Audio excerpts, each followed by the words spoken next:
ជំងឺខ្លាមីឌាខ្ញុំបាទវិជ្ជបណ្ឌិតប្រាក់នរមសូមជម្រាបសួរបងប្អូនអរគ្នាខ្ញុំនឹងបង្ហាញជូនតកតនៅមូលហេតុបង្កជំងឺនេះការចម្លងរោគសញ្ញាការធ្វើរោគវិនិច្ឆ័យការព្យាបាលផលវិបាកដែលបង្កឡើងដោយជំងឺខ្លាមីឌានិងការបង្ការជំងឺខ្លាមីឌាជាជំងឺដែលឆ្លងតាមការរួមភេទជាជំងឺកាមរោគដែលជាប់លំដាប់ទី1នៅក្នុងចំណោមជំងឺកាមរោគទាំងអស់ដែលបង្កឡើងដោយពពួកបាក់តេរីមេរោគបង្កជំងឺនេះគឺឈ្មោះ Chlamydia trachomatis ហើយជាទូទៅក្រោយពីបានឆ្លងរោគមេរោគនេះអាចទៅបង្ករោគនៅបង្ហួរនោមមាត់ស្បូនរុនគូតបំពង់កឬក៏ភ្នែកហើយបណ្ដាលឲ្យមានការឈឺចុកចាប់ក្រហាយផ្សានិងមានហូស្ថាសារធាតុរាវចេញមកក្រៅហើយជាទូទៅអ្នកដែលបានឆ្លងមេរោគ Chlamydia មានការបង្ករោគប៉ុន្តែមិនស្ដែងចេញជារោគសញ្ញាអ្វីនោះទេប៉ុន្តែបើមិនព្យាបាលវាអាចនាំទៅដល់បញ្ហាសុខភាពធ្ងន់ខ្លាំងបើយោងទៅតាមអង្គការសុខភាពពិភពលោកមានអ្នកកើត Chlamydia ថ្មីនឹងចំនួន128លាននាក់ជារៀងរាល់ឆ្នាំដែលមានអាយុចន្លោះពី15ឆ្នាំទៅដល់49ឆ្នាំនៅលើពិភពលោកហើយនៅអាមេរិកគេប្រៀបធៀប Chlamydia ជាមួយប្រមេះទឹកបាយគឺវាមានចំនួន2ដងច្រើនជាងជំងឺប្រមេះទឹកបាយដែលបានរាយការណ៍នៅឆ្នាំ2022មេរោគ Chlamydia trachomatis ហ្នឹងគឺឆ្លងតាមរយៈការរួមភេទតាមមាត់តាមទ្វារមាសតាមរុនគូតឆ្លងតាមរយៈដៃដែលប៉ះពាល់ប្រដាប់ភេទអ្នកជំងឺអ្នកដែលមានមេរោគ Chlamydia ហើយយកមកប៉ះប្រដាប់ភេទខ្លួនឯងប៉ះមាត់ប៉ះភ្នែកគឺមេរោគនេះគឺអាចឆ្លងតាមរយៈដៃនេះផងដែរហើយអាចឆ្លងតាមរយៈការប្រើប្រាស់សាច់ធွာយរួមគ្នាឆ្លងពីម្ដាយទៅកូននៅពេលសម្រាលហើយអាចឆ្លងតាមបែប auto inoculation បានតែឆ្លងមេរោគនៅសរីរាង្គអ្នកជំងឺខ្លួនឯងគាត់កើត Chlamydia នៅប្រដាប់ភេទគាត់ប៉ះពាល់ប្រដាប់ភេទគាត់ហើយបានលាងសម្អាតដៃយកមកប៉ះភ្នែកប៉ះមាត់ហ្នឹងគឺមេរោគអាចឆ្លងពីប្រដាប់ភេទមកមាត់មកភ្នែកបានផងដែរហើយអាចឆ្លងតាមរយៈការប្រើប្រាស់របស់រួមគ្នាដូចជាកសែងពោះគោសម្លៀកបំពាក់ស្រោមពូកស្រោមខ្នើយភួយដែលប្រឡាក់ប្រឡូសទៅដោយមេរោគ Chlamydia ហើយក្រុមដែលមានបញ្ហាមានហានិភ័យខ្ពស់ក្នុងការកើត Chlamydia ហ្នឹងគឺក្នុងចំណោមមនុស្សក្មេងៗដែលមានអាយុពី15ឆ្នាំទៅដល់24ឆ្នាំគឺគាត់មានសកម្មភាពរួមភេទខ្លាំងហើយនឹងញឹកញាប់ក៏មានដៃគូថ្មី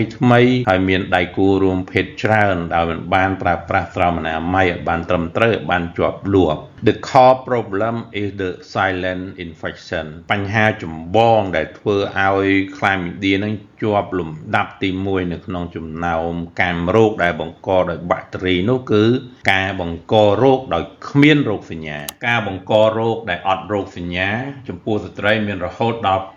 80%ឯបុរសវិញមានរហូតដល់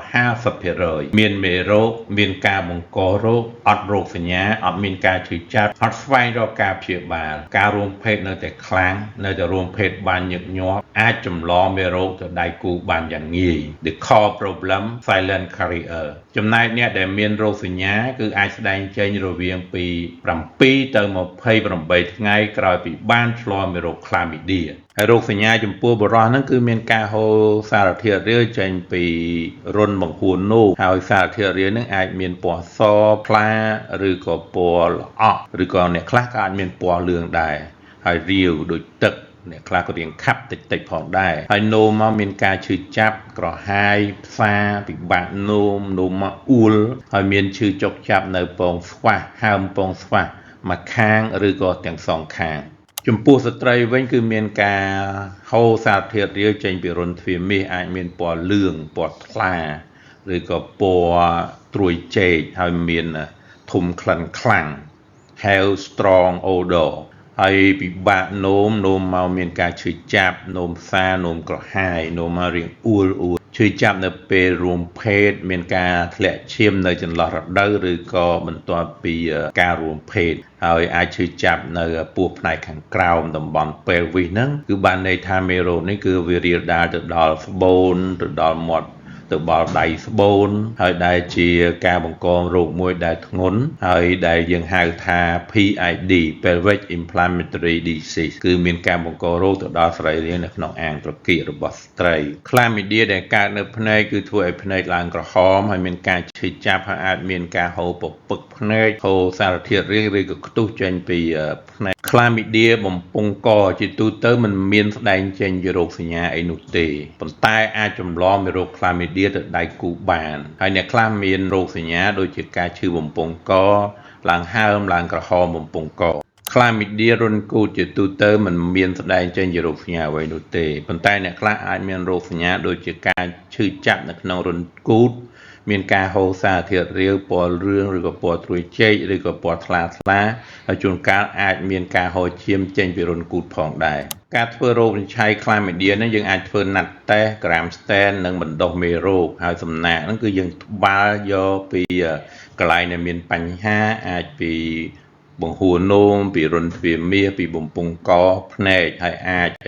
ពិនិត្យនៅក្នុងទឹកនោមបានផងដែរការធ្វើតេស្តស្រាវជ្រាវរោគជំងឺ Chlamydia CDC របស់អាមេរិកបានផ្ដល់អនុសាសន៍ឲ្យមានការធ្វើតេស្តជារៀងរាល់ឆ្នាំសម្រាប់ស្ត្រីដែលមានសកម្មភាពផ្លូវភេទអាយុក្រោម25ឆ្នាំនិងស្ត្រីដែលមានអាយុលើសពី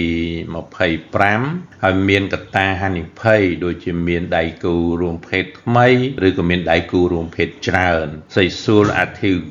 gay man ដែលមានសកម្មភាពផ្លូវភេទបុរស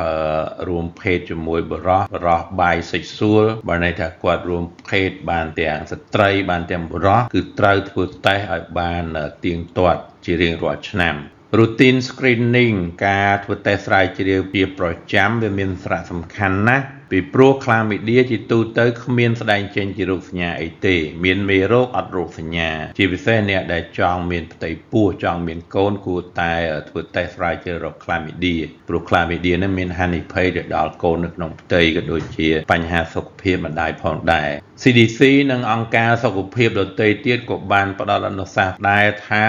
សម្រាប់ស្ត្រីមានផ្ទៃពោះទាំងអស់គឺត្រូវតេស្តរោគ Chlamydia នៅការមកពិនិត្យផ្ទៃពោះលើកដំបូងរបស់គាត់ retesting សម្រាប់ស្ត្រីដែលមានអាយុក្រោម25ឆ្នាំឬក៏ស្ត្រីដែលមានដៃគូរួមភេទថ្មីឬក៏មានដៃគូរួមភេទច្រើនគួរតែត្រូវបានធ្វើតេស្តម្ដងទៀតនៅត្រីមាសទី3នៃគាត់ដើម្បីបង្ការកុំឲ្យមេរោគនេះឆ្លងទៅដល់ទារកកាលណាធ្វើរោគវិនិច្ឆ័យដឹងថាមាន Chlamydia ហើយគឺត្រូវព្យាបាលភ្លាមហើយព្យាបាលគ្រប់ដៃគូរួមភេទទាំងអស់ដើម្បីបង្ការកុំឲ្យ